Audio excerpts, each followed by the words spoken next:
Bab di antara dalil bahawa khumus itu adalah hak imam, dan dia boleh memberikan kepada sebahagian kerabatnya, tidak kepada sebahagian yang lain, ialah pembahagian yang telah dilakukan oleh Nabi SAW kepada Bani Muttalib dan Bani Hashim daripada khumus Khaybar. Umar bin Abdul Aziz berkata, Nabi SAW tidak mengumumkan mereka dengan pemberian itu. Yani Nabi SAW tidak memberikan kepada semua kerabatnya.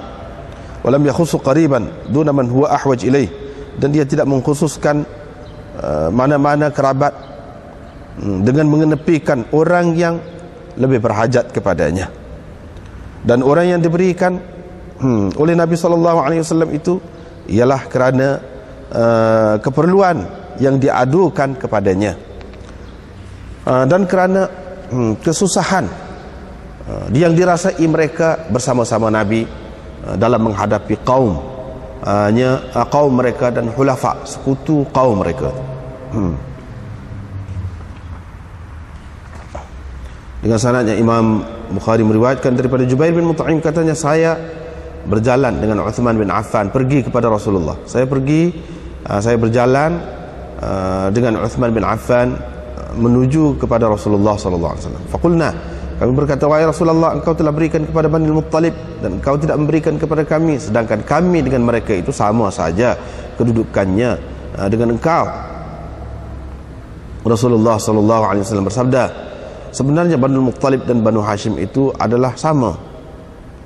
Dan Laits meriwayatkan daripada Yunus, dia menambahkan, qala Jubair berkata, walam yaqsim, Nabi sallallahu alaihi wasallam tidak membahagi kepada Bani Abdi Syams dan Bani Naufal. Ibnu Ishaq berkata, Abdi Syams dan Hashim dan Muttalib yaitu saudara seibu. Ibu mereka ialah Atikah binti Murrah, dan Naufal adalah saudara mereka sebapa, saudara sebapa bagi mereka itu. Bab orang yang tidak bab man lam yukhammis al-aslab. Ini bab orang yang tidak membahagikan harta rampasan yang berada di tubuh musuh dalam pembahagian khumus. Orang yang tidak membahagikan khumus harta rampasan yang berada di tubuh musuh. Dan orang yang membunuh seseorang, yakni musuh, falahu salabuh, dia berhak mendapat salabnya, yakni pakaian ataupun senjata yang ada di tubuhnya itu, min ghairil khumus, tanpa dikira dari khumus. Wa hukmul imam fihi, dan keputusan imam berhubung dengan perkara ini. Dengan sanadnya Imam Bukhari meriwayatkan daripada Salih bin Ibrahim bin Abdurrahman bin Auf, daripada ayahnya, daripada datuknya, yakni Abdurrahman bin Auf. Katanya, ketika saya sedang berdiri dalam saf pada hari Badar, saya tengok sebelah kanan dan sebelah kiri saya dapati ada dua orang anak muda Ansar, ada dua orang anak muda, haditsatun asnanuhuma, yang umurnya barulah, muda sangat. So ada dua orang anak muda Ansar. Tamannaitu, yang mana aku bercita-cita, aku berharap, aku berasa lebih baik kalau aku berada di antara adla' minhuma, di antara orang yang lebih berpengalaman atau orang yang lebih perkasa dari mereka berdua. Tiba-tiba salah seorang darinya mengisyaratkan kepadaku. Dia berkata, Pak Cik kenal ke Abu Jahal? Saya pun kata, ya. Apa hajatmu kepadanya? Awal, apa hajatmu kepadanya? Ya ibna akhi, wahai anak saudaraku. Qala, kata budak itu, aku diberitahu, aku mendapat tahu, maksudnya diberitahu, aku mendapat tahu bahawa dia ni memaki Rasulullah sallallahu alaihi wasallam. Demi Tuhan yang nyawaku berada di tangannya, kalaulah aku nampak dia, aku tidak akan berpisah darinya. Yang tubuhku tidak akan berpisah dari tubuhnya. Itu sawat, itu makna hitamku tidak akan berpisah dari hitamnya, yakni bayangku tidak akan berpisah dari bayangnya. Maksudnya akulah tidak akan berpisah daripada dia, sehingga mati yang mana lebih segera daripada kami akan menemui maut. Kalau dia tidak mati, aku mati. Maknanya begitu. Fata'ajjabtu lidzalik, kata Abdurrahman bin Auf, aku pun heran dengan kata-katanya itu. Aku kagum dengan kata-katanya itu. Yang seorang lagi pun isyarat kepadaku. Dia berkata kepadaku seperti itu juga. Falam anshab an-nazartu. Tak lama kemudian aku pun ternampak Abu Jahal sedang berjalan-jalan di kalangan puak-puak dia tu, di kalangan puak-puak kafir tu. Aku pun berkata, itu dia orang yang kamu tanya aku tentangnya tadi. Fabtadarahu bisayfayhima. Dua orang budak itu pun meluru ke arahnya dengan pedang masing-masing. Lalu ditetaknya kedua-duanya, menetak Abu Jahal sehingga mati. Thumma insarafa. Kemudian mereka berdua pun berpatah balik kepada Rasulullah SAW, lalu diceritakan kepadanya, kepada Rasulullah. Nabi SAW pun bertanya, siapa di antara kamu berdua yang telah membunuhnya? Masing-masing daripadanya berkata, saya membunuhnya. Faqala, Nabi SAW pun tanya, hal masahtuma sayfaykuma? Adakah kamu telah menyapu pedang kamu? Mereka berdua berkata, belum. Nabi SAW pun tengok pedang itu, berdarah ada kedua-dua pedang. Dia pun kata, kedua-dua kamu telah membunuhnya. Tapi salapnya, yakni baju ataupun kelengkapan perang yang ada di tubuhnya itu adalah hak Mu'adh bin Amr bin Al-Jamuh. Kedua mereka ini ialah Mu'adh, namanya Mu'adh kedua. Mu'adh bin Afra, seorang. Mu'adh bin Amr bin Al-Jamuh. Nabi SAW berikan kepada Mu'adh bin Amr bin Al-Jamuh. Qala Muhammad berkata, yakni Imam Bukhari, Yusuf ni tunggu dia haddatsana Musaddad qala haddatsana Yusuf bin Al-Majishun. Ni Yusuf dalam sanad tadi, tunggu dia Musaddad tunggu dia ni. Yusuf tu dia mendengar daripada Saleh dan daripada Ibrahim ayahnya. Yang ni dia ada dengar kedua tu. Kadang-kadang dia riwayat dengan ambil daripada ayah dia tu, kadang-kadang dia riwayat daripada anak dia yang bernama Saleh itu. Mana daripada kedua-duanya Yusuf ini dah dengar. Itu dia nak cerita. Dengan sanadnya Imam Bukhari meriwayatkan daripada Abi Qatadah, katanya kami keluar bersama Rasulullah SAW pada peperangan Hunain, pada hari peperangan Hunain yang berlaku. Bila kami bertemu orang-orang muslimin berselera, jauhlah berselera. Fara'aitu rajulan minal musyrikin. Saya pun ternampak seorang musyrikin sedang berada di atas seorang Islam, sedang berada di atas seorang Islam. Bila berembah tu dia duduk di atas. Fastadartu, saya pun pusing pergi siapa dekat tu, daripada belakang dia saya tetak dia dengan pedang. Ala habli atiqi, di atas orat tekak dia, di atas orat lehernya. Fa aqbala alayya, dia pun menghadap kepadaku, dia pun bangun mari terkal kepada aku. Fa dhammani dhammatan, dia dakap aku begitu kuat sehingga aku berbau kematian. Nak mati aku, dakap kemah telaja sehingga aku berbau kematian kerana dakapannya itu. Thumma adrakahul maut, tetapi kemudian dia pun mati, lalu melepaskan aku. Lepas tu baru lepas. Falahittu Umar bin Al-Khattab, aku pun pergi bertemu Umar bin Al-Khattab. Aku kata kepada dia, ma balun nas, apa hal orang ni sibuk ni? Qala amrullah, iaitu perintah Allah. Yang ni mereka mendapat perintah Allah. Kemudian orang ramai balik. Nabi SAW pun duduk di situ. Dia pun berkata, man qatala qatilan lahu alaihi bayyinah falahu salabuh. Sesiapa yang membunuh seseorang musuh dan dia ada bukti atas pembunuhannya itu, maka dia berhak mendapat salabnya. Salabnya itu yang ini kelengkapan perang yang ada di tubuh musuh itu. Ini baju besi ke pedang ke topi besi ke apakah ada di tubuh dia tu, dia berhak mendapat. Faqumtu, saya pun bangun. Saya pun kata, siapakah yang akan menjadi saksi kepada saya? Kemudian saya duduk. Kemudian dia berkata lagi, man qatala qatilan lahu alaihi bayyinah falahu salabu.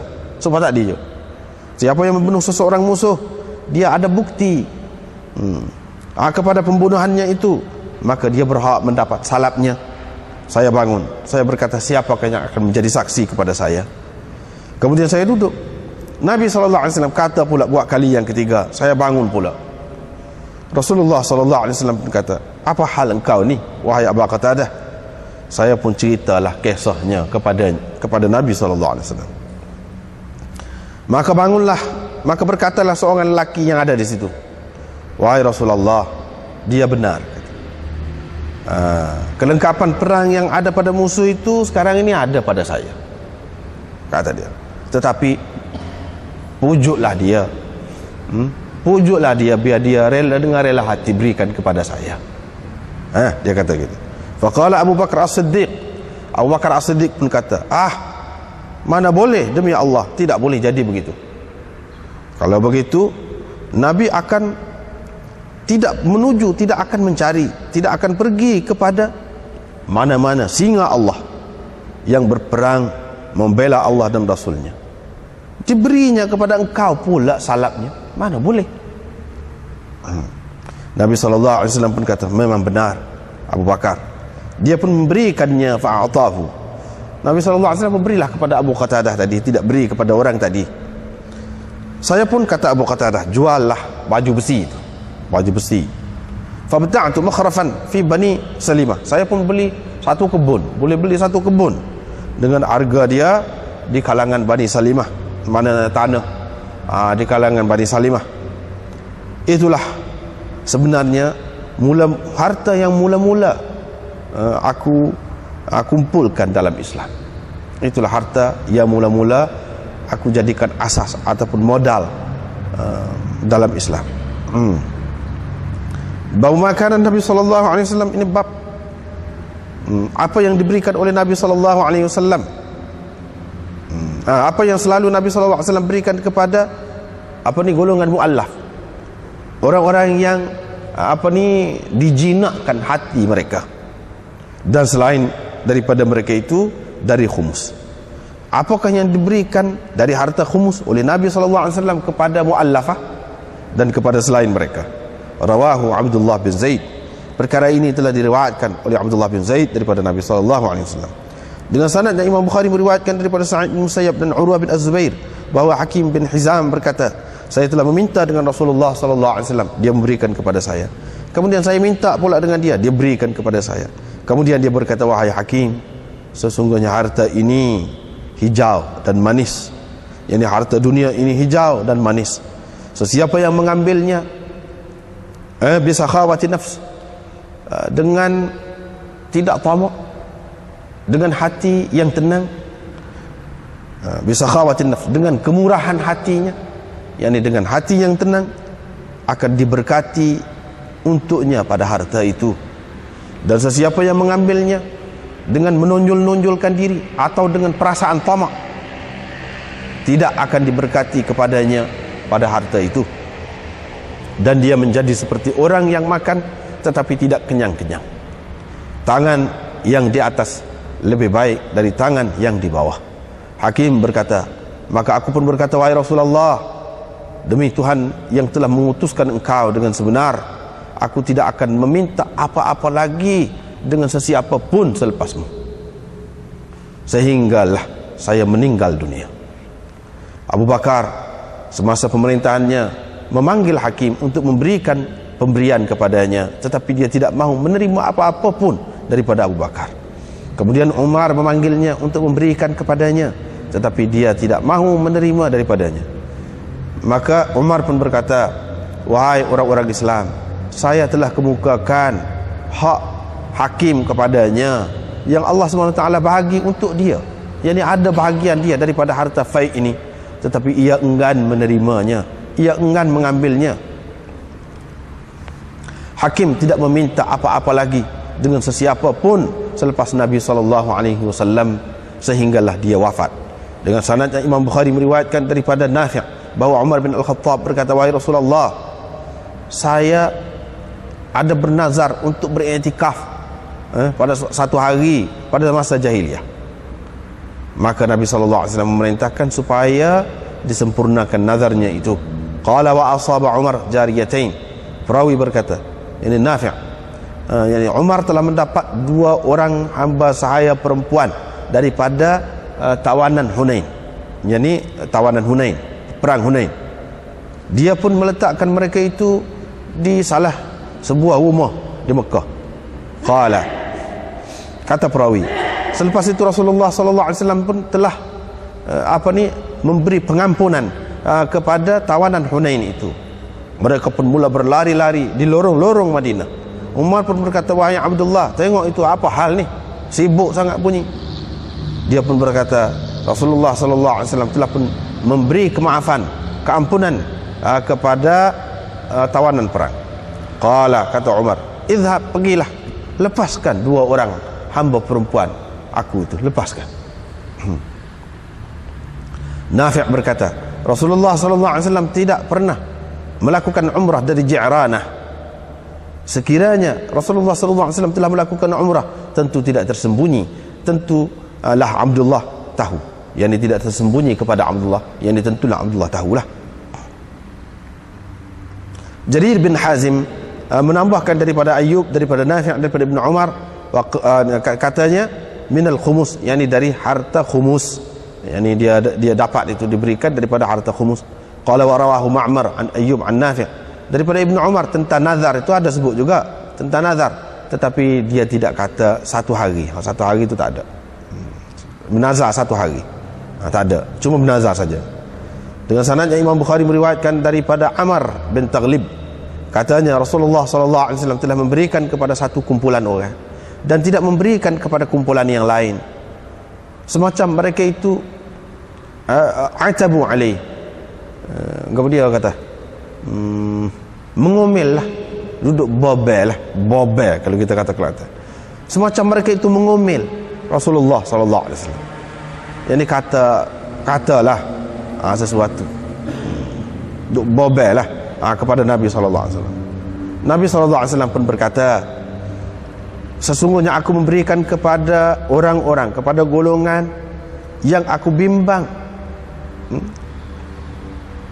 kecenderungan mereka itu, yang aku bimbang mereka akan condong kepada kekufuran kembali, dan aku bimbang akan keresahan mereka. Orang-orang lagu tu aku bagi, dan aku biarkan, aku serahkan satu golongan yang lain kepada kebaikan dan kekayaan yang Allah telah letakkan dalam hati mereka. Aku serahkan kepada sifat, maknanya sifat kaya dan sifat baik yang Allah SWT telah letakkan dalam hati mereka. Di antara mereka ialah Amr bin Taghlib, yang aku tidak bagi itu maksudnya kerana aku percaya kepada keyakinannya. Maka Amr bin Taghlib pun berkata, kerana satu ucapan Rasulullah sallallahu alaihi wasallam itu, aku tidak berasa lebih baik aku mendapat humran na'am, yakni unta merah sekalipun. Zada Abu Asim menambahkan daripada Jarir, katanya saya mendengar Hasan berkata, haddatsana Amr bin Taghlib. Amr bin Taghlib menceritakan kepada kami, Amr bin Taghlib menceritakan kepada kami bahawa Rasulullah sallallahu alaihi wasallam dibawakan kepada beliau, kepada baginda, harta ataupun tawanan perang. Faqasamahu bihadza, lalu dibahagikan supaya tak ni bihadza, yani bima dzakarahu fi hadzal hadis, yani dengan apa yang disebutkan dalam hadis tadi, dia bagi kepada satu golongan dan tidak bagi kepada golongan yang lain. Dengan sanad yang Imam Bukhari meriwayatkan daripada Anas, katanya Nabi SAW bersabda, aku sesungguhnya memberikan kepada Quraisy ata'allafuhum, dengan maksud menjinakkan hati mereka, kerana mereka itu baru saja meninggalkan jahiliyah. Diriwayatkan daripada Anas bin Malik bahawa ada satu kumpulan orang Ansar, mereka berkata kepada Rasulullah SAW, bila Allah memberikan harta Hawazin sebagai faid kepada Rasulnya, apa yang Allah telah berikan sebagai faid, yakni Rasulullah telah ketika Rasulullah telah diberikan faid sebanyak mana yang Allah telah berikan kepadanya dari harta Hawazin, ma'afa Allah. Fatafiqa, dia pun mula memberikan kepada beberapa orang Quraisy 100 ekor unta. Mereka pun berkata, semoga Allah mengampunkan Rasulnya, dia memberikan kepada Quraisy dan membiarkan kita sedangkan pedang-pedang kita masih lagi menitiskan darah-darah mereka. Anas berkata, perkara ini diceritakan, yang kata-kata mereka ini disampaikan, diceritakan kepada Rasulullah sallallahu alaihi wasallam. Maka baginda pun menghantar orang supaya memanggil Ansar, lalu dikumpulkan mereka dalam satu kubah daripada kulit. Dia tidak memanggil sesiapa pun selain daripada golongan Ansar ini. Puak-puak Ansar saja panggil. Bila mereka telah berhimpun, Rasulullah sallallahu alaihi wasallam pun pergi kepada mereka. Dia pun berkata, apa cerita yang sampai kepadaku dari kamu ini? Maka berkatalah kepada baginda orang-orang yang bijaksana di kalangan mereka. Amma dzawu ra'yina, adapun orang-orang yang bijaksana, ahli-ahli fikir di kalangan kita, wahai Rasulullah, mereka tak ada mengatakan apa-apa. Adapun orang-orang yang baru umurnya, yakni anak-anak muda, adalah dia kata yaghfirullah, semoga Allah mengampunkan Rasulnya. Dia memberikan kepada Quraisy, dia membiarkan golongan Ansar, sedangkan pedang-pedang kita ni masih lagi menitiskan darah mereka. Maka Rasulullah sallallahu alaihi wasallam pun bersabda, sesungguhnya aku berikan kepada orang-orang yang baru meninggalkan kekufuran. Ama tardaun, tidakkah kamu berpuas hati orang lain pergi membawa harta, tetapi kamu kembali ke rumah kamu membawa Rasulullah sallallahu alaihi wasallam? Mana Rasulullah itu tak ada lah. Kamu kembali ke rumah kamu membawa Rasulullah. Adakah kamu tak suka, tak puas hati lagu tu? Demi Allah, apa yang kamu bawakan kembali lebih baik daripada apa yang mereka bawa kembali. Sahabat-sahabat Ansar itu pun berkata, tentu sekali wahai Rasulullah, kami sudah puas hati. Faqala lahum, Nabi SAW pun berkata kepada mereka, nanti kamu akan melihat sesudahku athratan, yakni apa ni kita kata, keutamaan diberikan kepada orang lain lebih daripada kamu. Keutamaan yang lebih teruk lagi daripada ini. Fasbiru, kamu hendaklah bersabar hatta talqawallaha wa rasulahu 'alal haud. Asratan sayyidina itu maknanya apa ni, mengutamakan orang lain. Mengutamakan orang lain. Wa yu'thiruna 'ala anfusihim walau kana bihim khasasah. Mereka wa yu'thiruna 'ala anfusihim. Mereka mengutamakan orang lain daripada diri mereka sendiri. Itu maknanya. Kamu akan lihat sesudahku sikap ataupun tindakan mengutamakan orang lain, yakni daripada kamu, dengan lebih ketara lagi, yakni daripada yang aku lakukan ini. Fasbiru, tapi kamu kena sabar hatta talqawallaha wa rasulah, sehingga kamu bertemu dengan Allah dan Rasulnya, alal haud, di kolam. Qala Anas berkata, kami tak sabar. Sebab itulah yang berlaku macam tadi. Sebab tak sabar lah kata lagu ni. Diriwayatkan daripada Umar bin Muhammad bin Jubair bin Mut'im, bahawa Muhammad bin Jubair berkata, Jubair bin Mut'im menceritakan kepadaku bahawa ketika dia bersama Rasulullah sallallahu alaihi wasallam, wa ma'ahu an-nas muqbilan min Hunain, dan bersama Rasulullah juga ada orang lain lagi. Mereka sedang balik daripada Hunain. Tiba-tiba puak-puak Arab ini bergantung dengan Rasulullah sallallahu alaihi wasallam, melekat pada Rasulullah sallallahu alaihi wasallam. Jadi puak-puak Arab ulu yang apa ni, tidak terdidik, melekat pada Rasulullah sallallahu alaihi wasallam. Mereka meminta sesuatu daripada baginda, sehingga mendesak Rasulullah itu mundur ke belakang sampai ke pokok samurah. Lalu pokok samurah itu, yakni duri dia menyangkut selimut Nabi sallallahu alaihi wasallam. Nabi sallallahu alaihi wasallam pun terhenti di situ. Kemudian dia berkata, "A'tuni ridai, bagilah selimut aku tu kepadaku. Kalaulah sebanyak ni duri-duri pokok samurah ni ada padaku, binatang-binatang ternakan, entahlah kalau ada sebanyak duri di atas pokok ni," kata dia, "tentu aku bahagikan di antara kamu. kemudian kamu tidak akan berasa lagi aku ni kedekutkah, atau aku pendusta, atau aku pengecut. Diriwayatkan daripada Anas bin Malik, kata dia, ketika saya sedang berjalan bersama Nabi SAW, Nabi pada ketika itu memakai selimut Najrani yang mana tepinya itu kerah, tepinya itu keras. Fa'adrakahu a'rabi, Nabi SAW telah ditemui oleh a'rabi, lalu a'rabi itu menarik dengan keras selimut Nabi SAW, sehingga saya nampak di papan leher Nabi SAW, papan tekak dia adalah Nabi SAW telah di hujung kain tadi, tepi kain tadi telah meninggalkan bekas pada kulit ni di leher Nabi SAW kerana kuatnya tarikan Arabi tadi. Kemudian dia berkata, suruhlah orang berikan kepadaku harta Allah yang ada padamu itu. Nabi SAW pun berpaling kepada dia bila dia tarik dia. Lalu Nabi SAW ketawa ataupun senyum. Thumma amara lahu bi'ata. Selepas itu Nabi SAW pun memerintahkan supaya diberikan apa-apalah kepadanya. Diriwayatkan daripada Abi Wa'il daripada Abdullah, katanya, pada hari Hunain Nabi SAW telah melebihkan, mengutamakan beberapa orang dalam pembahagian.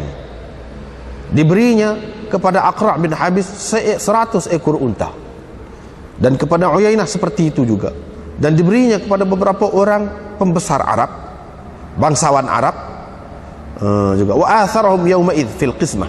Nabi SAW melebihkan mereka pada hari itu dalam pembahagian. Dalam pembahagiannya lebih.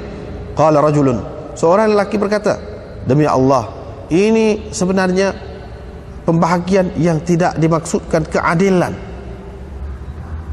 ataupun pembahagian ini tidak dimaksudkan keredaan Allah, bukan kerana Allah ni cara bagi lagu ni. Faqultu, aku pun berkata, kata siapa ni perawi ni? Kata Abdullah bin Mas'ud, demi Allah, aku akan ceritakan kepada Nabi SAW. Aku pun pergi ceritakan kepadanya. Dia berkata, yakni Nabi SAW bersabda, siapakah yang akan berlaku adil kalau Allah dan Rasulnya tidak adil lagi? Kalau Allah dan Rasulnya pun tak adil lagi, siapalah yang akan adil kalau lagu tu?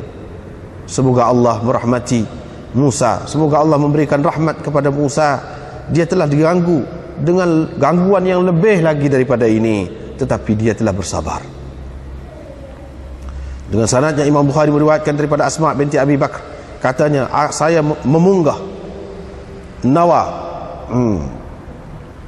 yakni biji kurma daripada tanah Zubair yang Nabi SAW berikan kepadanya dalam bentuk yang luas. Aqta'ahu iqta' ni mana beri dalam bentuk luas, macam estate. Beri itu luas dari segi keluasan. Aku punggah ala ra'si, di atas kepalaku, yakni aku junjung biji buah tamar tadi, bawa daripada tanah Zubair yang Rasulullah SAW berikan kepadanya. Daripada rumahku jauhnya itu, iaitu 2/3 farsakh. Abu Dhamrah berkata daripada Hisham, daripada ayahnya, bahawa Rasulullah SAW telah memberikan tanah kepada Zubair daripada harta Bani Nadir, yakni Yahudi Bani Nadir. Dengan sanadnya Imam Bukhari meriwayatkan daripada Ibnu Umar bahawa Umar bin Al-Khattab telah menghalau keluar, telah membuang negeri Ajla, telah menghalau keluar dari negeri Yahudi dan Nasara, iaitu dari halau keluar daripada tanah Hijaz. Rasulullah SAW bila menguasai ahli Khaybar, penduduk Khaybar, dia telah pun mahu mengeluarkan Yahudi daripada tanah Khaybar itu. Wa kanatil ard lamma zahara 'alaiha, dan bumi, mana-mana kawasan yang telah dikuasai oleh Rasulullah SAW akan menjadi hak Allah dan hak Rasulnya dan hak orang-orang Islam. Orang-orang Yahudi minta dengan Rasulullah SAW supaya Rasulullah membiarkan mereka bekerja, berusaha di atas tanah itu, dengan persetujuan mereka akan mendapat separuh daripada hasil tanah itu, hasil pertanian ataupun hasil ladang itu. Maka Rasulullah SAW pun kata, kami biarkan kamu berada di atas tanah itu, masyi'na, selama mana yang kami mahu. Mereka pun bersetuju, sehinggalah Umar telah menghalau keluar mereka pada zaman pemerintahannya ke Taima dan Ariha. Habislah situ. Terjemahannya. Kita tengok semula. Sama baru ni lagi wa minad dalil. Baru ni kita sudah sebut dah. Ini pun bab ada waw di awal dia ni atah kepada sana lah. Tiga bab ni dia ada saling ada kaitan. Bab yang pertama dulu pada muka surat berapa dulu? Tu. Pada muka surat 439, babud dalil ala anna al-khumus li nawaibi Rasulillah. Menunjukkan Rasulullah ada haknya pada harta khumus itu. Kemudian bab yang kedua pada muka surat 442.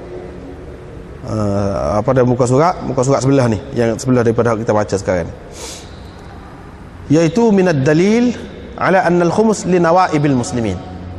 Di antara dalil menunjukkan bahawa khumus itu adalah hak orang-orang Islam.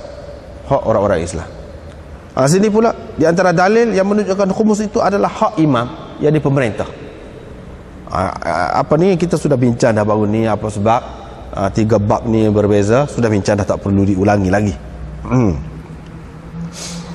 Dan Nabi SAW memberikan daripada harta khumus itu sebahagian daripada kerabat dia.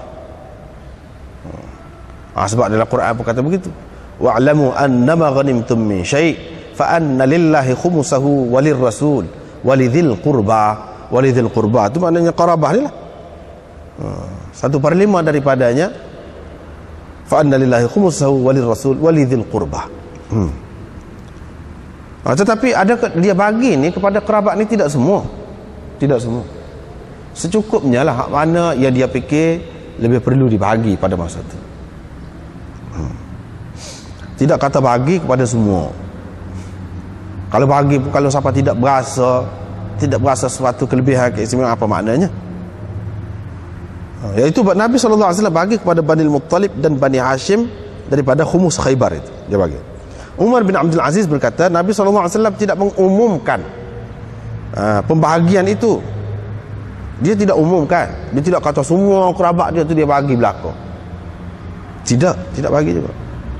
Dan dia tidak khususkan mana-mana kerabat tanpa mengambil kira atau dengan mengenepikan orang kerabat yang lebih perlu. Tidaklah. Mana dia akan tengok mana kerabat yang lebih memerlukan kepada bantuan, dia bagilah kepada hak tu. Dan hak dia bagi tu ada di antaranya kerana kerabat dia tu mengadu hal tentang keperluan dia tak cukup gitu gini. Nabi SAW mengambil kira. Begitu juga dia mengambil kira juga kesusahan keluarga dia yang membela dia, yang mengalami kesusahan daripada kaum mereka, yakni kaum Quraisy lah. Semasa di Mekah dulu, keluarga hak mana hak susah sekali dengan Rasulullah sallallahu alaihi wasallam. Hak mana hak susah? Hak tidak susah tu dia tidak utamakan. Hak mengalami kesusahan bersama dia dulu, hak diboikot, hak dipulau oleh kaum dia dan sekutu-sekutu mereka, sekutu kaum mereka tu. Hak inilah yang dia utamakan. Hak ini apa dia? Iaitu Banu Muttalib dan Banu Hashim. Inilah yang Nabi SAW utamakan dalam pemberian kepada kerabat. Ini Imam Bukhari nak ceritakan khumus itu hak imam, yakni terpulang kepada imam, fikirkan mana yang lebih baik. Nak bagi kepada siapakah yang lebih utama diberikan bantuan daripada rakyat dia. Kalau ada peruntukan untuk keluarga, adalah keluarga tu hak mana yang lebih utama. Ini terpulang kepada imam, terserah kepada kebijaksanaan dia lah. Ini maksud bab ni, minad dalil ala anna al-khumus lil imam. Bukan makna hak imam tu makna boleh ke dia, tidak. Yang ini dari segi mengendalikan, menguruskan harta benda untuk memberi bantuan kepada keluarga dia, terserah kepada dia, kepada imam. Imam tu maksudnya pemerintah lah, terserah kepada pemerintah. Kalau Nabi SAW dulu, dia mengambil kira orang-orang yang ada masalah, yang ada hajat, orang-orang yang mengalami kesusahan. Semasa Nabi SAW mula-mula mengembangkan agama Islam tu siapa, golongan mana, dia utamakan. Kemudian Imam Bukhari buat marilah hadis riwayat daripada Jubair bin Mut'im.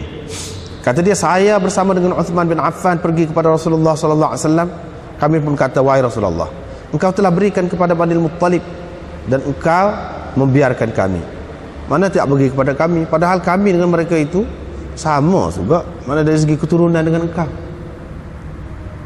Nabi sallallahu alaihi wasallam kata, Bani Muttalib dan Bani Hashim itu sama. Sama. Nabi SAW tidak bahagi kepada Bani Abd Syams dan Bani Naufal. Sebab apa? Sebab mereka ini tidak sama-sama susah dengan Nabi SAW dulu. Tidak menghadapi kesusahan, tidak di pulau puak-puak ini. Tapi yang di pulau ialah Bani Muttalib dan Bani Hashim yang di pulau. Sebab itu Nabi SAW bahagi kepada mereka ini. Ada sebab. Bukan dilihat dari segi keturunan semata-mata. Dari segi keturunan, kerabat moga waris belaka, jadi buri. Tidak dilihat dari sudut itu saja. Dia tengok lagi dari sudut yang lain. Inilah sebab dia kata tadi dalam tajuk tadi, terjematul bab tadi, Nabi SAW tengok apa kesusahan yang dialami oleh kerabat, mana lebih susah mengalami. Jawabnya puak-puak ni lah. Itu sebabnya Nabi SAW bagi kepada demo ni.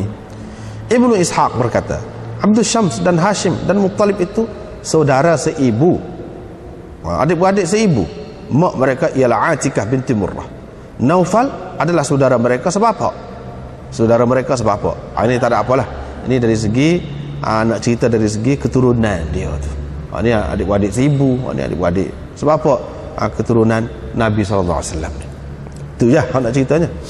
Kemudian kalau kita perhati di sini, Ibnu Ishaq dalam setengah nuskha dia tulis Ibnu Sa'ad. Ada luar tu dalam kitab kita ni ada sebut. Waqala Ibnu Ishaq. Dia tidak kata waqala Ibnu Ishaq, tapi waqala Ibnu Sa'ad. Ibnu Sa'ad. Tak apalah Ibnu Sa'ad atau Ibnu Ishaq. Tetapi riwayat ini Imam Bukhari sebutkan secara ta'liq. Inilah orang panggil ta'liqat Imam Bukhari ni. Waqala Ibnu Ishaq. Dia kata Ibnu Ishaq kata. Dia tak bagi sanad. Imam Bukhari dia tak dah dengan Ibnu Ishaq dia tidak sama. Dia tidak bagi sanad. Tu dia kata Ibnu Ishaq kata. Lagu ni lah kalau riwayat Ibnu Ishaq dia mari dalam kitab dia ni. Riwayat ni bukan riwayat musnad. Hak maksud Imam Bukhari syarat apa ni hadis Bukhari yang tinggi-tinggi itu bukan termasuk ni. Hak musnad itu ada sana haddatsana tu akhbarana ke lengkap. Ni tidak. Sama-sama kalau Ibnu Ishaq tidak mari tahu tu. Tapi berbeza dengan apa ni misalnya kita kata hak sini-sini juga ni yang kita baca saat ni.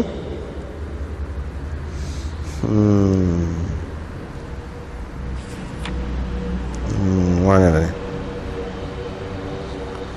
Musa bin Uqbah.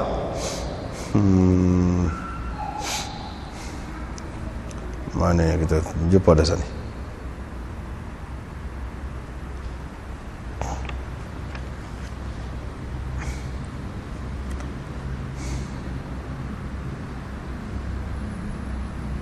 Ni kalau kita baca sana hadis yang sebelum akhir, hadis dekat akhir, hadis akhir lah, hadis akhir yang kita baca sana, hadis akhir paling akhir yang kita baca saat ni. Cuba kalau kita perhati yang sudah kita terjemah. Haddatsana Ahmad bin al-Miqdam qala haddatsana al-Fudail ibn Sulaiman qala haddatsani Musa bin Uqbah qala akhbarani Nafi'. Tengok haddatsana akhbarana ada belaka. Ini dalam musnadat orang panggil.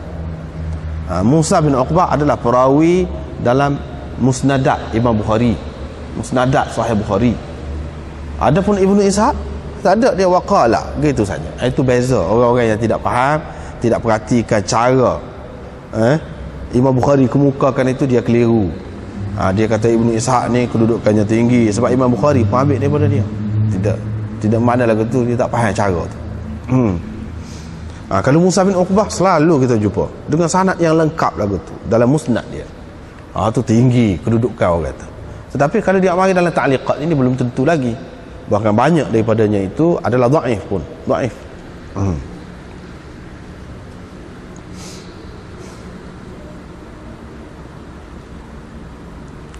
Bab man lam yukhammis al-aslam. Ini bab orang yang tidak membahagikan salap itu dalam khumus, sebagai khumus. Tidak dikira dari khumus. Yang ini di suku. Mana sebelum pagi tu, sebelum pagi 5, sebelum pagi 5 harta rampasan perang tu, tengok dulu salap. Salap tu kita kata tadilah yang ni kelengkapan perang ataupun senjata yang ada di tubuh musuh. Itulah yang dikatakan salap. Salap tu dikira suku, tidak termasuk dalam pembahagian hak ni. Dibagi kepada pembunuh dia. Orang yang tidak membahagikan salap sebagai khumus, dan orang yang membunuh seseorang musuh, dia berhak mendapat salapnya min ghairil khumus, yakni tanpa dikira sebagai khumus, yakni tanpa dikira itu termasuk dalam khumus. Wa hukmul imam fihi, dan keputusan imam dalam masalah ini, dalam masalah salap.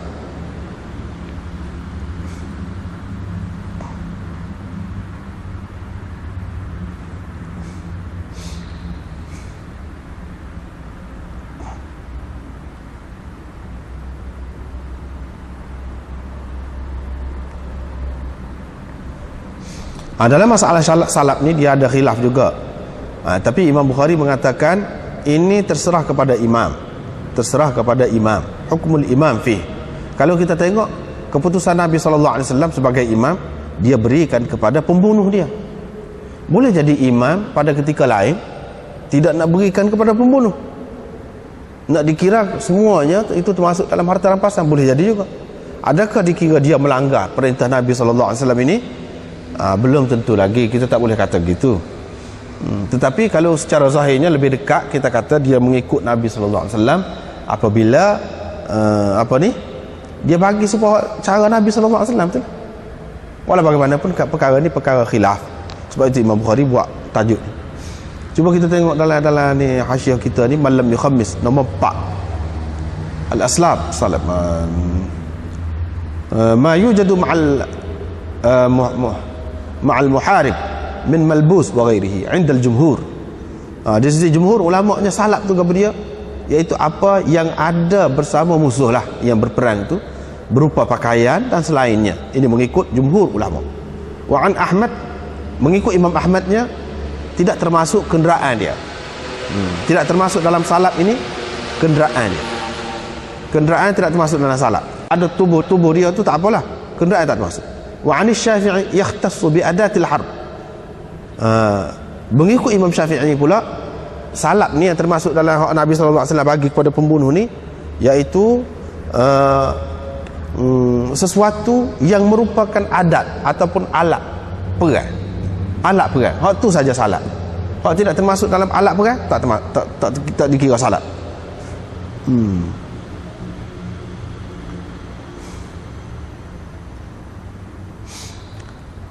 Imam Bukhari wa Malik, man qatala qatilan falahu salabu.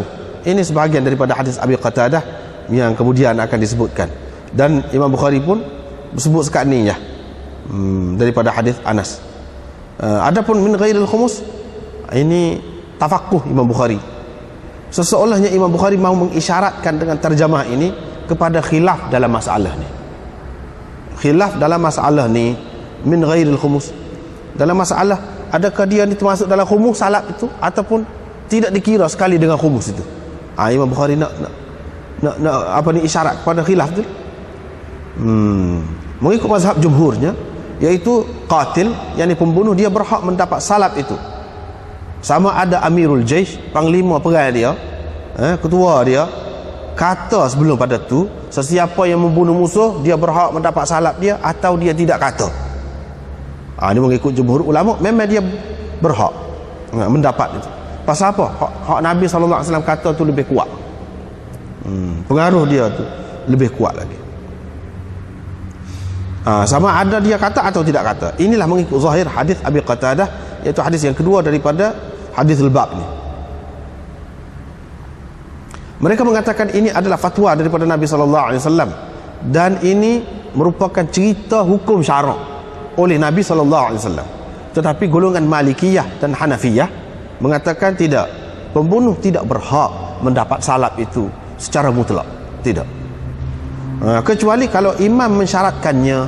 Kalau imam kata, yang ni kalau ketua lah, pemerintah kata, panglima dia ke apa, siapa-siapalah orang yang bertanggungjawab kata, kalau dia bunuh musuh, maka apa-apa yang ada pada musuh tu boleh ke dia. tak termasuk dalam hak khumus. Hak khumus tu bagi suku pula hak tu.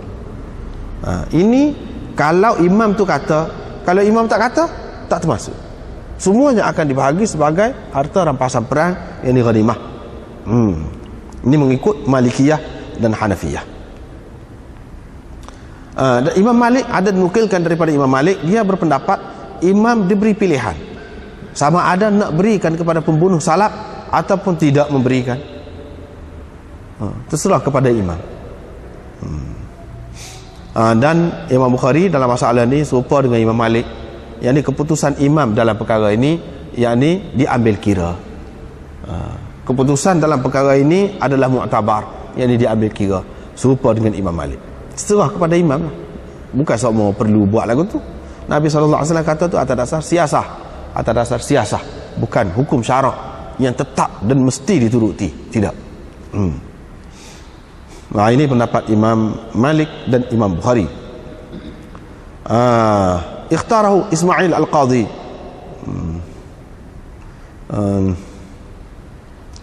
Kalau daripada Ishaq, pendapat Ishaq pula kata dia kalau salab tu banyak memang bagi sebagai khumus, mana masuk dalam harta ghanimah lah. Pendapat Makhul dan Thawri pula secara mutlak dia dibagikan dalam khumus, yang ini dibagi sebagai harta ghanimah secara mutlak. Tak ada kata imam ada pilihan. Ini khusus dengan Nabi SAW sahaja. Hak dia kata sesiapa yang bunuh musuh ni boleh ke dia salab dia, ini khusus dengan Nabi SAW. Orang lain tak boleh kata lagu tu. Semua dikira masuk dalam salab belaka, harta rampasan perang secara umum. Ada juga dinukilkan daripada Imam Syafi'i begini juga. Mereka pegang dengan umum firman Allah SWT, wa'lamu annama ghanimtum min syai' fa anna lillahi khumsahu walir rasul, dan seterusnya. Dalam ayat ni tak ada kecualikan apa-apa orang yang bunuh dia dapat lebih daripada khumus ke, dapat lebih daripada harta ghanimah sebelum dibagi ghanimah tu, bagi kepada dia dulu ke, tak ada lagu tu. Berbeza dengan apa nama ni, masalah orang yang meninggalkan pesaka, dia ada hutang ataupun dia ada wasiat. Tu dia ada sebut dalam Quran, min ba'di wasiyatin yusi biha audain. Min ba'di wasiyatin yusi biha audain, bagi pesaka tu setelah selesaikan wasiat dia dan selesaikan hutang dia, baru bagi pesaka. Hak tu ada sebut dalam ayat. Hak ni tak ada ni, nak kecualikan orang yang bunuh musuh dia dapat salab dia, tak ada. Dia pegang dengan umum tu. Tapi ada juga orang yang mengatakan hadis ini mengkhususkan, mentaksiskan umum ayat Quran itu dia mentaksiskan hadis ini. Tapi Imam Malik dan Imam Bukhari kata ini terserah kepada imam, atas kebijaksanaan imam lah, pemerintah lah dia nak bagi ke tidak.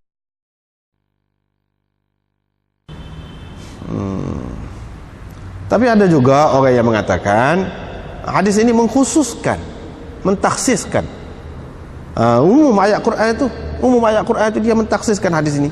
Tapi Imam Malik dan Imam Bukhari kata ini terserah kepada imam, atas kebijaksanaan imam lah, pemerintah lah dia nak bagi ke tidak nak bagi.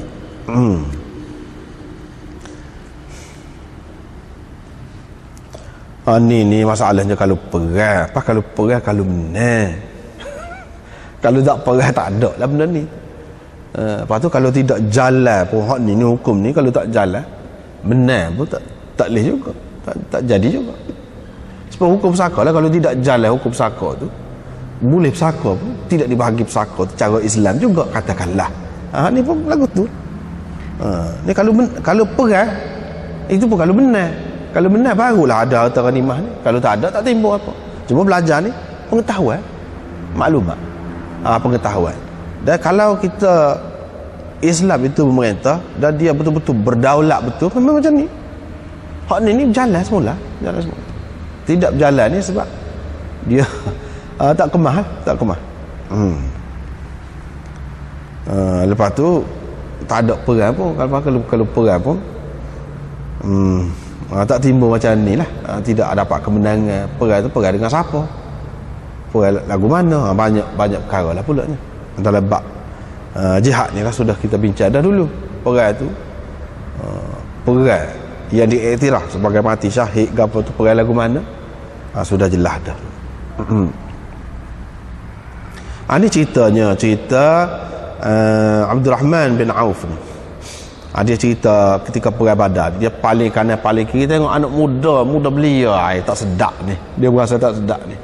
Dia rasa sedap lagi kalau lah dia sebelah kanan dia, sebelah kiri dia ni kalau ada orang kemah-kemah, orang pengalaman perang ataupun tua-tua sikit, gagah sikit, nampak ni budak-budak, nampak sebelah kiri sebelah kanan dia.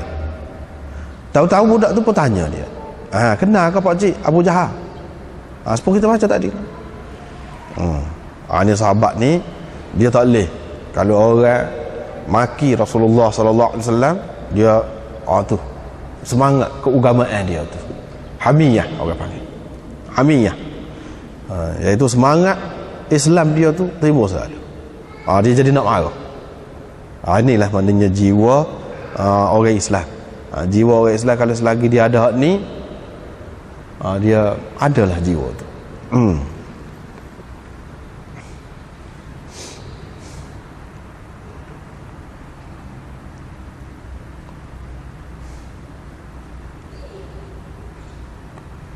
Dia kata apa? Dia budak ni nak marah dia. Dia kata kalau aku nampak dia, bayangku tidak akan berpisah dari bayangnya. Maksudnya aku akan turut juga dia, sehingga akan mati yang paling segera di antara kami. Ajalnya yang paling cepat, ajal dia hak itulah akan mati dia. Mana kalau tidak aku yang mati, dia mati. Kalau ajar aku lebih cepat, aku mati dulu. Kalau ajar dia lebih cepat, dia mati dulu. Maknanya gitu orang kita katakan sekali ni tak lari dah sekali. Kalau tidak mati dia, mati kita. Maknanya habislah tu. Suk dah tu kalau kata lagu tu. Aku pun, kata Abdul Rahman bin Auf, kagum dengan kata-kata tu. Bukan main budak ni. Nampak budak semangat gitu mon. Kok seorang lagi tu pun kata lagu tu juga. Tak lama kemudian nampak dia pun kata tu, pergilah, meluru pergi kedua-duanya, tekan Abu Jahal. Lepas tu tetaplah kedua-duanya pergi kepada Rasulullah sallallahu alaihi wasallam. Ni lah cerita hak dia naknya mana Nabi sallallahu alaihi wasallam bui salak tu kepada hak tu je hak naknya sini. Sebab apa dia berikan kepada Mu'adz bin Amr bin Al-Jamuh? Sebab dialah yang menyebabkan mati. Yang dikira bukan tetok tu suku yang menyebabkan mati. Dalam hadis ni tidak diceritakan sebab apa Nabi sallallahu alaihi wasallam bagi kepada dia. Dalam riwayat yang lain disebutkan sebab dialah yang menyebabkan mati, cabut nyawa tu dengan dia. Kalau nak kira tetok boleh jadi ramal lah, kira yang menyebabkan mati, tetapkan yang menyebabkan mati. Sebab itulah Nabi sallallahu alaihi wasallam bagi kepada dia, tidak bagi kepada seorang lagi. Ini adalah sebagai salah satu galakan untuk perang. Dia tak boleh dah kalau ketika perang ni nak sial, nak gapo ni tak boleh. Kita hak duduk dalam keadaan aman, dalam keadaan tak ada cabaran gapo ni, tengok orang sebelah kambing kita pun tak lalu makan dah kita aja. Hak tak biasa tengok darah. Usah kau nak sebelah sendiri tak boleh sial. Kalau sebelah tak boleh makan. Usah kau dia apa ni nak sebelah sendiri, kalau orang lain sebelah pihak dia perak tu jadi tak boleh dah. Tu jiwa tu jadi lagu. Hak ni dak digalakkan, kalau nak sial tak boleh pergi lah perang laguan. Digalakkan supaya boleh bunuh. Siapa dia boleh bunuh? Dia berhak dah. Ni sebagai galakkan lah ni. Galakkan membunuh. Bunuh orang tak boleh. Tapi ada ketikanya bunuh tu baik. Dapat pahala. Bunuh orang. Bunuh orang dalam keadaan biasa tak boleh. Tapi dalam keadaan-keadaan tertentu dapat pahala. Dapat syurga, dapat pahala. Bunuh orang. Tetapi kena ikut cara dia lah. Ni semua ni kita boleh tahu orang lagu mana boleh bunuh. Dalam kitabul jihad dulu kita sudah banyak dah jumpa dah. Sebelum pada ni kita sudah jumpa dah. Nabi sallallahu alaihi wasallam suruh bunuh orang tu, suruh bunuh orang ni. Ada suruh bunuh.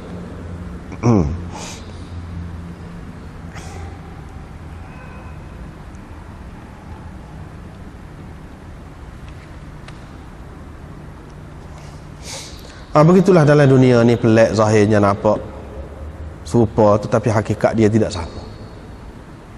Di satu pihak orang ni bunuh boleh pahala, hak ni bunuh boleh dosa. perbuatan nampak sama, cabut nyawa, mati. Hak ni sembelih juga atau repih tekak, ataupun kalau sembelih sekalipun tak boleh makan. Haram juga makan. Hak ni kalau dia sembelih boleh makan. Inilah hukum, beza hukum. Benda sama juga, mati juga. Tetapi hukumnya tidak sama. Hakikatnya tidak sama. Dalam dunia banyak lagu tu. Kita boleh tahu perbezaan dia tu daripada pengajaran agama lah. Kalau tidak, tak tahu, serupa je lah, lebih kurang. Tetapi hakikat-hakikat dia tu kalau dibahas, dikaji, digapo, dia bertemu lah, dia berjumpa lah. Maknanya kewajaran dia tu, kewajaran apa sebab munasabah dapat pahala, apa sebab baik bunuh orang ni, apa sebab akan kita berjumpa kewajaran dia tu. Misalnya orang yang telah bunuh orang, tidak patut kalau kita bunuh dia. Semua dunia terima patut bunuh orang lagu tu. Tu kan. Sebab orang nampak lagu tu, dah dia bunuh orang, apa dia ya, setara mana mahal nyawa dia tu, ya kita tak boleh bunuh dia. Semua dunia terima. Ada kalanya dia tidak bunuh orang, tetapi perbuatan dia tu membahayakan, seperti membunuh orang juga. Walaupun orang itu tidak mati, tapi hidupnya tidak bermakna, mati juga hakikatnya. Maka dijatuhi hukum yang bunuh juga. Sebab dadah gapo tu nak mati. Ni pun dunia terima je. Dunia terima. Kalau dalam dunia politik, orang yang nak guling kerajaan misalnya gitu, setengah-setengah kerajaan tu penjara seumur hidup ataupun hukuman mati, bagi dia wajar. Sebab apa? Dia duduk molek-molek, dia kata dia duduk jalan ni, waktu dia ni habis dia kucak kacir. Kalau kita lek dia, bukan sikit nyawa ni mesti akan bertembung, berlawan. Apabila berlawan mati, baik kita bunuh dia dulu lagi. Ini di antara kewajaran yang diperkenalkan oleh dunia. Sebab tu dia kata boleh bunuh. Lepas tu atas dasar teori masing-masing lah, politik masing-masing lah. Dia kata ni wajar bunuh, hak tu kata tidak wajar. Hak ni pula di negeri dia kata kita boleh bunuh. Dah dia muka dia komunis. Dia kata komunis pula kata kita boleh bunuh. Dah muka dia demokrasi, kata dia. Begitulah dunia. Ada hak maknanya khilaf. Hak khilaf ni sepasal ni, hak ni kata tak patut, hak ni kata patut. Ada yang semua sepakat mengatakan patut bunuh. Tetapi ada perkara-perkara yang kita tidak faham. Kerana akidah boleh bunuh, boleh perang. Kerana akidah. Ni tak apa lah fikiran manusia. Pencuri tak boleh, semua dunia tahu tak boleh. Merokok tak boleh, ragu tak boleh, gua ni tak boleh. Tapi riba ada khilaf lagi. Sehingga satu sistem yang tegak atas dasar riba. Hak ni pula tak sih. Tak sabar fikiran manusia. Setara tu ya fikiran manusia. Situ pun tak sabar. Agama mai rakyat tak boleh. Dia rakyat tak boleh lah. Hak ni boleh mati, perang pun tak apa. Atas dasar akidah. Tak ada apa-apa. Tak ada kepentingan apa. Kalau nak kira sebenarnya, nak tanah dia ke, nak harta dia ke, nak apa, tak ada. Semata-mata kerana agama. Boleh. Hak ni lah bahkan yang paling besar. Tetapi dunia tidak nampak tu. Tidak nampak. Hak paling besar yang patut kalau nak kira bunuh. Tetapi dalam keadaan cukup syarat dia lah, tak boleh nak bunuh tak tu kalau. Dalam keadaan cukup syarat dah lah. Orang panggil kafir harbi. Orang kafir harbi cukup syarat dia. Dalam keadaan tu memang boleh bunuh. Bahkan kalau kita tahu sebenarnya hak itulah yang paling patut sekali dibunuh dalam perang tu.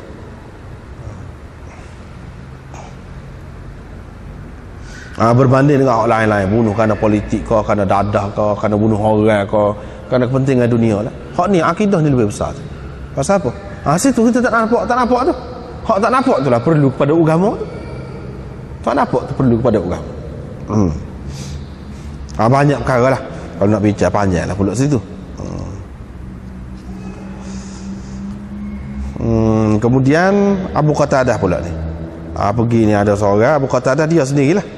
Hak seorang tu naik duduk datang orang Islam, berembah perang sini berembah. Dia pusing pergi tetok.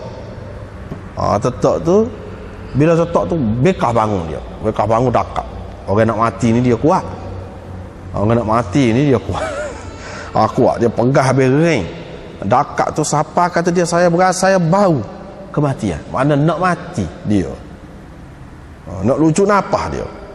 Tapi lepas pada tu dah muka kena tetak dah kan. Parak dah. Mati lepas dia. Lepas rebah mati.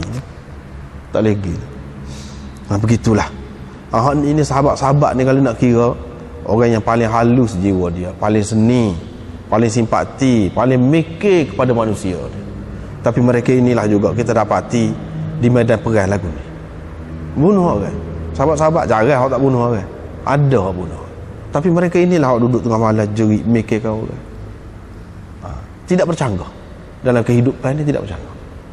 Tapi kalau kita tengok dalam falsafah orang Hindu kan, orang Hindu ni pun dia banyak mazhab juga. Hindu kau tak boleh makan semua binatang yang bernyawa tu. Apa falsafah dia nya? Iaitu usahakan manusia kita tak boleh bunuh. Binatang pun kita tak boleh bunuh. Lalat pun tak boleh bunuh. Nyamuk pun hambak saja, hambak. Hambak saja, tak boleh bunuh. Nak makan, apa lagi, jauh lagi. Tak boleh bunuh. Burung, kau ayam, kau apa, semua tak makan. Semua tak makan. Anak sendiri pernah duduk di sana, pergi bedil burung, kena hambak kau Hindu. Semasa budak-budak dulu, kena hambak kau Hindu. Ada juga di antara kita dia mari dengan tukak mari nak kata, tunggu bedil, baru lari. Maknanya dia tak boleh. Dia kata kepada kita, dia kata bagaimana kalau orang bunuh anak kita. Itu kias dia. Kias dia. Dia ni burung ni dia ada anak dia. Dia ada mak dia. Kalau orang bunuh anak kita lah kemana? Dia orang ikut tu. Dari satu segi falsafah ni yang panggil sedap dengar. Bagai falsafah ni sekali lalu sedap dengar. Tapi kalau kita pergi jauh tak boleh pergi. Tak boleh pergi. Dia kata dia nak tanam, nak asuh jiwa manusia ni supaya tidak ada tumpah darah, tak sih tumpah darah, tak terlitah pun nak bunuh orang. Sebab apa? Binatang pun tak bunuh, usaha kau orang. Tetapi itu teori saja, falsafah saja. Dalam kenyataannya cuba kita tengok, sama-sama kan masuk dalam berita kan, bunuh orang Islam sana, bunuh orang sini. Sampai satu ketika tu orang Islam sana tidak aman. Dia tengok ada janggut, bunuh selalu. Kalau tak ada janggut dah cukur dah, dia cabut pecah seluar. Dia tengok sunat ke tidak sunat. Kalau sunat, bunuh. Sampai setara tu. Dan anda pernah pergi satu masjid, anda tengok lagi kesal-kesal darah dia di bumbu-bumbu dia. Dia sembelih orang Islam tengah duduk sembahyang. Itulah Hindu. Dia tidak makan binatang-binatang yang bernyawa.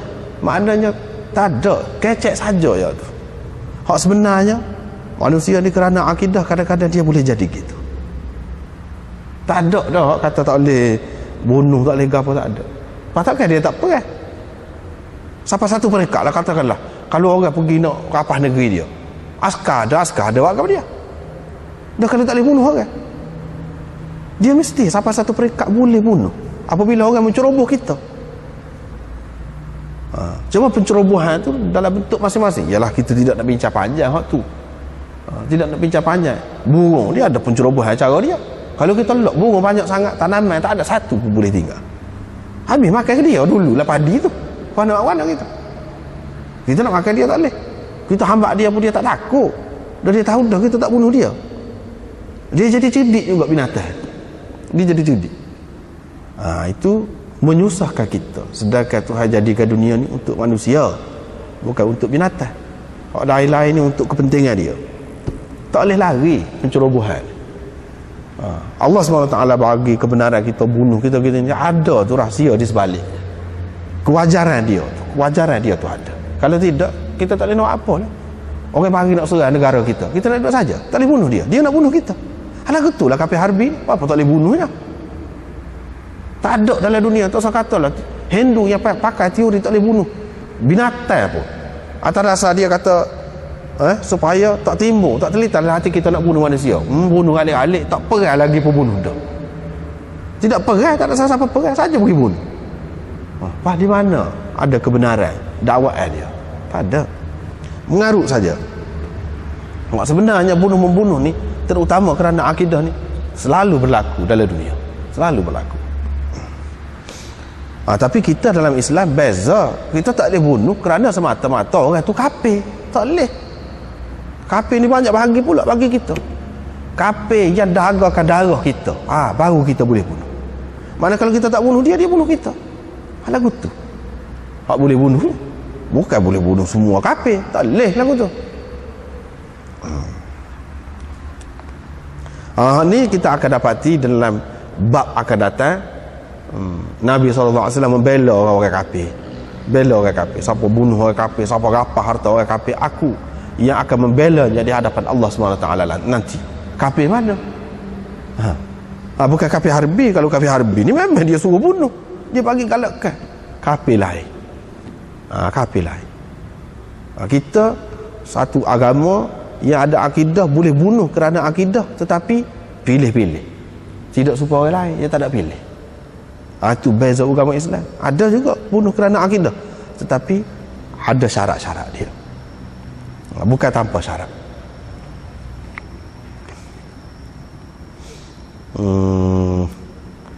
Ini cerita dia. Jadi ada juga dalam ramai-ramai ni, dia ambil ke dia salak tadi. Ya Abu Qatadah ni, dan Nabi SAW kata lagu tu, bangunlah dia, bangun. Siapa dia nak jadi saksi untuk saya? Sebab Nabi SAW kalau kata kalau dia ada bukti, maka dia berhak mendapat salaknya. Tak ada siapa-siapa bangun 2-3 kali. Nabi SAW pun kata, apa ya kamu ni? Dia pun rayak lah, begini saya ada bunuh gini-gini. Lepas tu tak ada lah salak. Tak tahu, boleh jadi ada orang ambil, boleh jadi dia tahu. Lepas tu dah 2-3 kali barulah ada seorang rajulun, cari-cari dalam kitab-kitab mana-mana pun tak tahu nama dia. Sebab tu dia tulis kecil bawah tu, lam aqif ala ismihi, saya tak tahu nama dia. Kata pengarang, tak boleh dapat kesan nama dia ni. Sebab apa? Sebab boleh jadi dia sahabat, boleh jadi dia munafik pada masa tu. Lepas tu dia Islam molek. Kalau kita sebut nama dia, sama-sama orang duk sebut tak molek. Itu bukan cara. Dalam hadis ni kita perhati, memang banyak dia jaga benda-benda seumpama itu. Kalau sebut sedangkan orang tu sudah berubah dah kemudian, pakai anak cucu dia orang duk sebut tak molek. Sebab tu dia tak sebut. Kalau dia sahabat, lebih-lebih lagi lah tidak sebut. Kalau dia munafik sekalipun pada masa tu, boleh jadi dia molek. Boleh jadi dia molek selepas tu. Dengan sebab itu, dalam kes-kes seperti ini selalunya tidak disebut. Bangun seorang dia kata, wahai Rasulullah, betul dia betul tu, dan salap dia tu ada pada saya, tetapi pujuklah dia, biar dia senang hati memberikan kepada saya. Dia kena, dia kena. Enggak mahal, tengok boleh beli satu kebun. Abu Bakar pun kata, la hallahi, ha tu makna ganti kepada waw, la wallahi, la wallahi idzan, tidak demi Allah, kalau begitu Nabi tidak akan pergi kepada mana-mana singa Allah yang mempertahankan Allah dan Rasulnya, tetapi diberikan salapnya itu kepada engkau pula. Kalaulah Nabi SAW beri kepadamu, tak bagi kepada dia tu hak sebenarnya, semula kan tak ada nilai dah lah. Orang-orang yang berjual, yang penak-penak berjual, Nabi tak beri kepada dia, beri kepada orang lain. Mana kenanya lagu tu? Satu maknanya la Allah, la Allahi.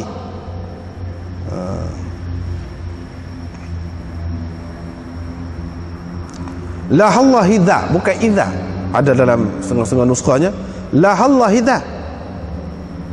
Dha mana isim isyarat, bukan idzan. Bukan idzan jawab syarat, tidak. Tetapi dha, la Allahi dha, mana tak ada alif sebelum dha. Dia kata tidak demi Allah, ini tak boleh jadi, ini tak boleh, lagu ni tak boleh, kata Abu Bakar. Sebab kalau lagu ni semula Nabi akan menghargai orang lain yang penak, orang lain yang boleh keistimewaan. Orang kata lembu punya susu, sapi punya nama dapat. Tak boleh lah lagu tu. Dia kena orang susah tu lah yang dapatnya. Apa yang kamu tak ada apa-apa, boleh ke kamu pula? Maka Nabi SAW pun kata betul lah, betul Abu Bakar kata tu. Dia pun ambil bagi kepada Abu Darda. Abu Darda pun jual baju besi, mahal baju besi tu rupanya. Sehingga saya boleh buat beli kebun, satu kebun di kalangan Bani Salamah. Kata Abu Qatadah, inilah harta yang mula-mula saya kumpulkan dalam Islam. Modal mula-mula saya dalam Islam ni, lepas tu kau senang dianya. Babu makan Nabi sallallahu alaihi wasallam yu'til mu'allafah qulubuhum. Tak lagi sekat tu. Wallahu a'lam.